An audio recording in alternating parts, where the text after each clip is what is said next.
Hey everybody, it's Bruce here, traveling with Bruce. Welcome to the channel today. Today's date, January the 11th, 2021. And I've got news all about Carnival Cruise Lines because today they released their third quarter financials on Wall Street. Here out of Miami, they made their press releases and they've been updating the world as to where they're at and where they think they're headed. And, well, let's get into it. The bottom line, or the big headline, I guess, out of all of this financial news is that up until the end of November, for 3 months, that would be September, October, November 2020, in 3 months, the company lost $2.2 billion. And their losses now, I estimate, have been over $10 billion. And by the time they get sailing again, they will have written off over $15 billion in losses. However, they are striking an optimistic tone because they believe that they have enough cash on hand to survive this downturn. They believe that they're making the kind of corporate moves to ensure their survival. They know that their customers can't wait to go cruising again. Unfortunately, every region of the planet is basically shut down for cruising and travel in general, although, people get on planes and go from spot to spot. But cruising is not part of the travel landscape at the moment and won't be for some time yet. Now, this is the 10th of January, so it's been 6 weeks since the end of the third quarter. And the cruise line admits that they're burning about $150 million a week in cash. So they've burned off another $900 million since the report that we just talked about has been released. So they had $9.5 billion on hand, they said, cash at the end of November. Now, I'm guessing now they're at $8.6 billion. The talk is that they were thinking they would be sailing again by about the end of February or March. And that 2 or 3 more months of time will burn off another almost $2 billion. But reality is that they've all admitted, every cruise line has said this out loud. Look, when we do restart, we're going to restart with just a few of our ships.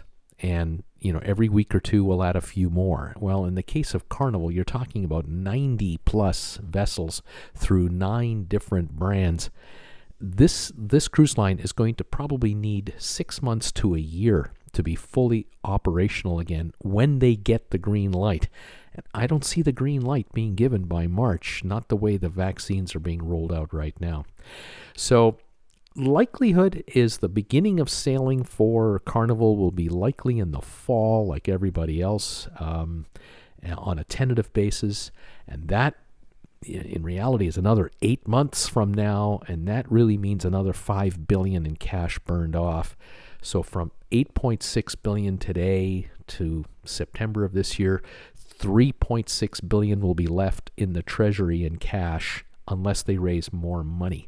And even then, remember, they're only starting with a few of their ships. It could be the spring of 2022, more than a year from now, before all the ships are up and running, and that could burn off a good chunk of the $3.6 billion they had projected to have on hand by the end of this year. So they're going to need to raise several billion more dollars. The company has so far since March of 2020 raised $19 billion. Just think about that. They've raised $19 billion in cash in the last year so that they are sitting on $9 billion cash right now.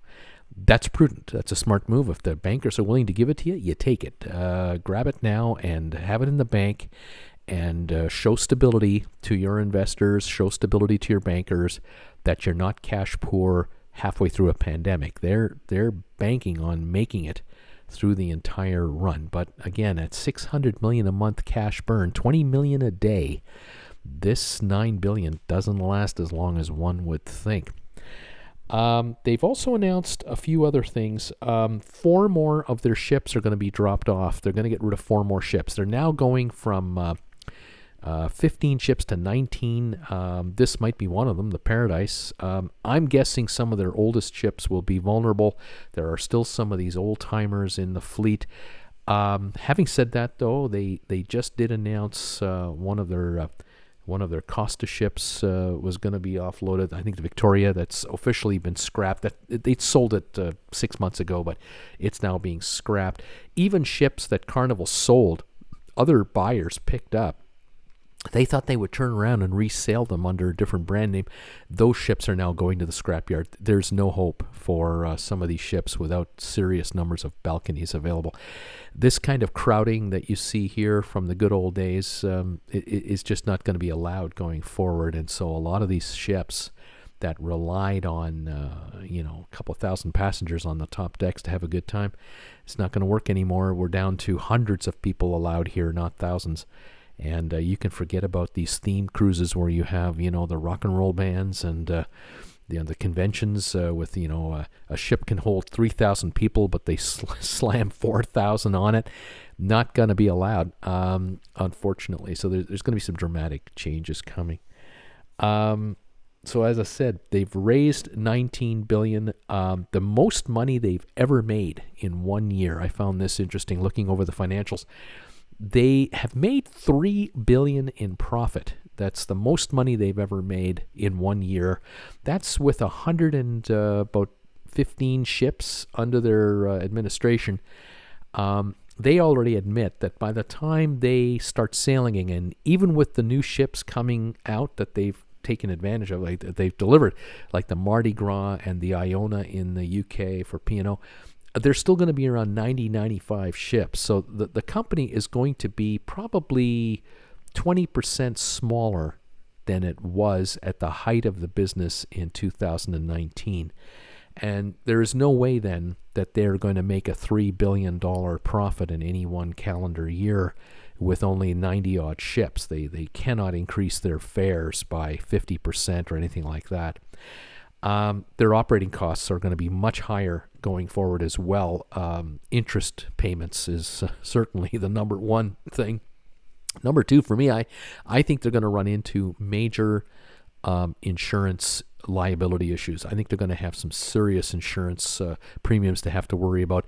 Their lawyers are going to prepare the management of this company for the fact that the minute you start sailing in and out of the United States with American passengers, get ready for the most litigious group of passengers you've ever had. If any of them start getting ill on board the ship or are ill a week after getting home from a cruise, I just sense there's an army of lawyers just dying to get at these cruise lines on behalf of their American clientele. Unfortunately, that's part of society, and I do believe, though, that the cruise lines will charge more to the passengers. They're already doing it now as far as making it a little tougher to get cruise credits or get refunds. They now are offering some kind of an in-house insurance kind of scheme where in reality the passengers are paying a 10 to 15% premium on top of their cruise fare,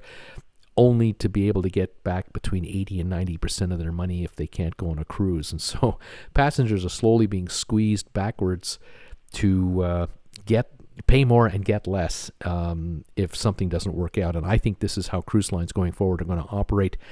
There may be such restrictions once they do start sailing that it'll be literally impossible to get a credit back from the cruise lines. They are so cash hungry, and their lawyers are going to say, you've got to build up reserves, man. You need billions in the bank to protect yourself against the legal fees you're about to hit if a reoccurrence of the virus shows up, or if it is possible that you could be sued from angry passengers a year or two from now because they believe they caught the virus from a cruise ship. Anyway, whether that's justified or not, I can't say.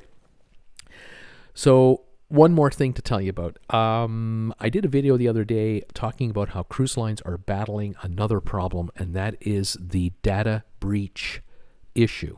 This is nothing new in the corporate world.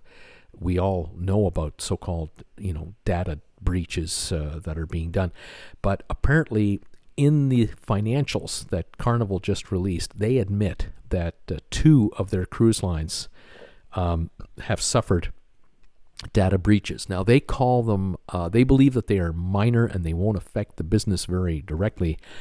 I kind of beg to differ. I think that if you as a passenger or potential passenger have had your data compromised by a cruise line, it might not be a big deal to them, but it's a big deal to you. And I am also waiting for the other shoe to drop where legal teams are going to come after the cruise lines to sue them for major data breaches of people's private information. I think there is a nightmare brewing out there that is not yet publicly known, and I just have this vibe, this gut feel that this is going to become a multi-billion-dollar legal headache for the corporate world, corporate America, cruise lines included, airlines and other entities, but we'll wait for that another day. Anyway, there you have it. That's today's report from Carnival.